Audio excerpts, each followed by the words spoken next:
তো কেমন আছো আমার আদরের বাংলা অনার্সের প্রিয় ছাত্রছাত্রীরা? তোমরা ফিফথ সেমিস্টারে উঠে গেছো, অনেক অনেক অভিনন্দন। দেখো, অভিনন্দনটা বলতে হয় তাই বলছি, কিন্তু ফিফথ সেমিস্টারে যারা বাংলা পরীক্ষা ফোর্থ সেমিস্টারে দিয়েছো তাদের পরীক্ষা যে খুব একটা ভালো হয়েছে তা নয়। বহু স্টুডেন্টস আছে তাদের পরীক্ষা খুব একটা ভালো হয়নি। এর সব থেকে বড় কারণ হচ্ছে বাংলা অনার্স যারা নিয়েছো, বাংলা সাবজেক্ট, বাংলা বিভাগ, বাংলা জিনিসটা একটা এমন যে তোমাদের যদি টেক্সট পড়া না থাকে তাহলে তোমরা যতই সাজেশনস ফলো করে নাও কিচ্ছু হবে না। তাই তোমাদের আমি শুধু CC8টা দিয়েছিলাম, আমি জানতাম যে আসবে না। পরিষ্কার অন ইউটিউব বলে দিচ্ছি আমি, তোমাদেরকে পড়তে হবে, টেক্সট পড়তে হবে। যেখানেই পড়াশোনা করো না কেন তোমাদেরকে টেক্সট পড়তে হবে। তোমাদের যেমন পোস্ট মাস্টার আছে, এই যে গল্পগুলো আছে, তোমাদের গল্পগুলোকে বুঝতে হবে, ডিটেলসে পড়তে হবে। তাহলেই তোমরা যে কোনো লাইন থেকে তুলে দিক না কেন তোমরা পারবে। তাই তোমাদের যদি কেউ গল্পগুলোকে গুলিয়ে খাইয়ে দেয় না, তাহলে সেখানে ঝট করে ভর্তি হয়ে নাও। চলো সেসব পরে কথা বলে দিচ্ছি পরিষ্কার। আমার এখানে বাংলার অনার্সের কিন্তু অ্যাডমিশন চালু হয়ে গেছে। যারা যারা ভর্তি হতে চাইছো, সহজ সরল নোটস, সহজ সরল নোটসের দ্বারা, টাইপিং নোটসের দ্বারা তোমাদের পড়ানো হবে, বোঝানো হবে। এবং তোমাদের যে গল্পগুলো আছে, যা যাই তোমাদের রয়েছে না কেন, গল্প হোক, কবিতা হোক, যা যাই আছে আজকে তো আলোচনা করে দিচ্ছি। এবং তোমাদের প্রত্যেকটা সুন্দর করে বোঝাবো, একদম গুলে খাইয়ে দেবো। তোমাদের মাথায় গল্পগুলো যা যা আছে সব তোমাদের আগে মাথায় ঢুকিয়ে দেবো, তারপরে তোমাদের কোশ্চেন্স লেখাবো।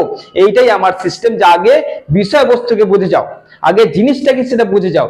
এটাই এখানে হবে তোমাদের, যাতে বাংলার এবার থেকে কোনো ছাত্রছাত্রী যেন পরীক্ষার বেঞ্চে বসে না থাকে যে এইটা কোথা থেকে আবার লাইনটা তুলে দিল, এই ডাউট কারণ আমি হতে দেবো না। অলরেডি ভর্তি স্টার্ট হয়ে গেছে। যারা যারা ভর্তি হতে চাইছো, যারা ডিটেলসে একদম নিখুঁত ভাবে পড়াশোনা করতে চাইছো, মজার সঙ্গে, আনন্দের সঙ্গে, গল্পের ছলে, ঘরে বসে, তারা অবশ্যই নাম্বারটা যোগাযোগ করো। তোমাদের কিন্তু অ্যাডমিশন স্টার্ট হয়ে গেছে। 20 তারিখের পরই কিন্তু অনার্সের ক্লাস স্টার্ট হয়ে যাচ্ছে বাংলা বিভাগের। এমনকি তোমাদের যদি বন্ধুদের কারো ইতিহাস থাকে, এডুকেশন থাকে, পল সায়েন্স থাকে, তাদেরকেও জানিয়ে দাও এখানে কিন্তু তাদের ক্লাস শুরু হচ্ছে 20 তারিখের পর। তো চলো বেশি না কথা বাড়িয়ে দেখে নাও তোমাদের বাংলা অনার্সের সাজেশন অর্থাৎ সিলেবাসটা কি কি রয়েছে, তোমাদের কি কি পড়তে হচ্ছে। চলো দেখে চলে এসেছি আমার সেমিস্টার 5 এর আদরের বাংলা বিভাগের ছাত্রছাত্রীরা। একদম পরিষ্কার করে দেখতে পাচ্ছ CC11, CC12, DC1, DC2, এই হচ্ছে চারটে পেপার তোমাদের কিন্তু পঞ্চম সেমিস্টারে। CC11, 12, DSC1, DSC2। তাহলে CC11 এ তোমাদের কি পড়তে হচ্ছে? 7 নম্বরে তো পরীক্ষা, 30-30 করে ভাগ করে দেওয়া আছে। কি না, গল্পগুচ্ছ রবীন্দ্রনাথে কি কি পড়তে হচ্ছে? পোস্টমাস্টার, কঙ্কাল, ত্যাগ, এক রাত্রি, অনধিকার প্রবেশ, মেঘ ও রৌদ্র, নিশীথে, অতিথি, স্ত্রীপত্র, ল্যাবরেটরি, এইগুলো তোমাদের পড়তে হচ্ছে গল্পগুচ্ছ রবীন্দ্রনাথ। অর্থাৎ এইখান থেকে তোমাদের 30 নম্বরে মানে কোশ্চেন পরীক্ষা হবে, এক্সাম হবে। আর তোমাদের একালের গল্প কি না, বর্ধমান বিশ্ববিদ্যালয় প্রকাশিত যেটা, সেটা হচ্ছে আবার এখান থেকে 30 নম্বর না, পুঁইমাচা, জলসাঘর আর প্রাগৈতিহাসিক। এই হচ্ছে তোমাদের কিন্তু সিসি। এটা করলে শেষ, মানে মনে হচ্ছে কম, কিন্তু শুরু হবে না তখন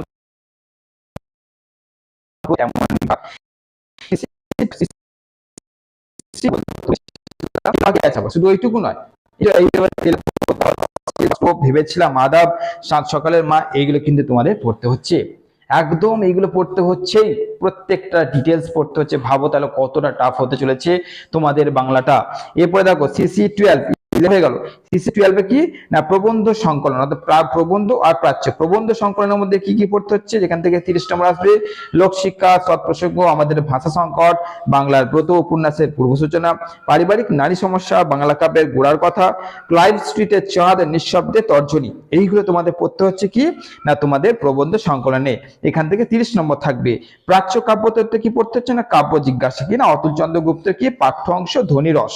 এই হচ্ছে ক্লাস 30, অর্থাৎ এখান থেকে 30 নম্বর। তাহলে কিন্তু তোমাদের CC12 হয়ে গেল। এরপর DSC1, DSC1 এ আছে না 19 শতকের বাংলা কাব্য প্রবন্ধ। তাহলে বাংলার কাব্য প্রবন্ধের মধ্যে তোমাদের দেখো বাংলার আখ্যান কাব্য, কাব্য থেকে কি কি পড়তে হচ্ছে 19 শতকে, কাব্য গীতি কবিতা থেকে দেখতে পাচ্ছ তোমরা, এটা নিয়ে আর কি বলছি না। এখান থেকে 30 নম্বর আসবে কিন্তু। হ্যাঁ, DSC1 এর কাব্য প্রবন্ধ কাব্য হচ্ছে 1 নম্বর, দেখতে পাচ্ছ যে এইখান থেকে তোমাদের কি কি পড়তে হচ্ছে। এরপর চলে যাচ্ছি তোমাদের 2 নম্বর কি না প্রবন্ধ। দেখো প্রবন্ধ, এইখান থেকে তোমাদের এই প্রবন্ধগুলো পড়তে হচ্ছে, অর্থাৎ এই যে প্রবন্ধের আঙ্গিক বৈশিষ্ট্য, বিষয়, বিবর্তন, উদ্ভব ও বিকাশ, এইগুলো তোমাদের পড়তে হচ্ছে প্রবন্ধ থেকে। এখান থেকে আবার 30 নম্বর পরীক্ষা হবে। এরপরে দেখো তোমাদের ডিএসসি 2 অর্থাৎ ডিএসসি 1 হয়ে গেল, এবার ডিএসসি 2। দেখো ডিএসসি 2 কি হয় না 1900 থেকে বাংলা নাটক ও কথা সাহিত্য। তার মানে কি নাটক থেকে দেখো কি পড়তে হচ্ছে, ক্লাস 30 দেখতেই পাচ্ছ তোমাদের কি কি রয়েছে, নাটকের উদ্ভব, বিবর্তন, এসবগুলো পড়তে হচ্ছে। আর 1900 থেকে বাংলার উপন্যাস ও গল্প, এইখান থেকে আবার তোমাদের ক্লাস 30 আসবে। তো এই হলো তোমাদের ডিসি 2 অর্থাৎ নাটক আর গল্প তোমাদের পরিষ্কার করে দিলাম, দেখতে পাচ্ছ এখান পর্যন্ত। হ্যাঁ, ভালো করে দেখে নাও, এইখান পর্যন্ত তোমাদের পড়তে হচ্ছে। এই হচ্ছে তোমাদের ডিসি 2 এর সিলেবাস। তাহলে তোমাদের এবার পরিষ্কার করে বলে দিই, এটা দেখো তোমাদের এই হচ্ছে ডিসি 2, ডিএসসি 2 এর পর ডিএসসি 1।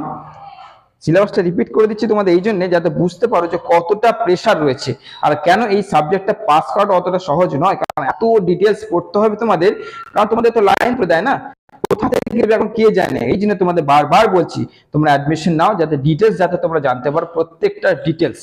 এই জন্য বলছি অ্যাডমিশন নাও। বেশি কথা বাড়াচ্ছি না, দেখা হচ্ছে তোমাদের সঙ্গে ক্লাসে, কারণ বহু জোরে অ্যাডমিশন নেওয়া অলরেডি স্টার্ট করে দিয়েছে। যারা ভুগতে চাইছো তারা কল করো না, আর যারা ভুগতে চাইছো না তারা কল করো। আমি তোমাদের কথা দিচ্ছি, তোমাদের প্রত্যেকটা পার্টকে ভালো করে ধরে আগে বুঝিয়ে দেবো, তারপরে তোমাদের কোশ্চেন্স লেখাবো, কারণ আগে না বুঝলে কোশ্চেন্স লিখে কোনো লাভ নেই।